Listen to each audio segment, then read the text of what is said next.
Cyber security இன்ஜினியரா இருந்துட்டு கிராமத்துல இருக்க 90 டே சேலஞ்சில் டே 12 இது. காலையில எந்திரிச்சு லாகின் பண்றதுக்கு முன்னாடியே பக்கத்து வீட்டு பாட்டிக்கு சிலிண்டர் போட்டு கொடுக்கணும் அப்படின்னு கூப்பிட்டுருந்தாங்க. முடிச்சுட்டு வீட்டுக்கு வர்றப்ப டாகி நம்மள கவரக்கு பார்த்துச்சு. அதுக்கப்புறம் first meal of the day oats with some honey. வேலையை முடிச்சுட்டு மதியானம் ஏடிஎம் போயிருந்தேன், ஒரு சின்ன வேலை. கூட நண்பர் வந்திருந்தாரு. நண்பருக்கு ரீசெண்டா ஒரு ஆபரேஷன் பண்ணிருக்காங்க. அப்பர் ஜாவை கிழிச்சு தச்சதுனால ஏதாவது கூலிங்கா குடிக்கல அப்படின்னு எலுமிச்சம் சாறு சுகர் கம்மியா குடிச்சிட்டு பக்கத்துல இருந்த வடக் பையக் பாய் சொல்லிட்டு கிளம்பியாச்சு.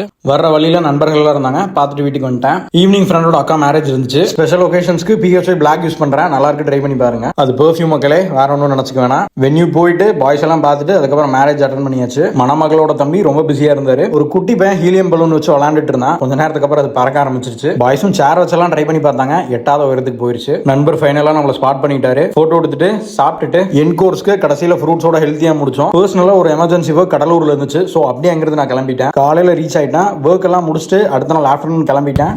சாப்பாடுன்னு ஒன்று சாப்பிட்டா போதும்னு முடிவெடுக்கிறீங்கன்னா ராமேசாமி கோயில்ல இப்ப சாப்பாடு போட்டுட்டு இருக்காங்க.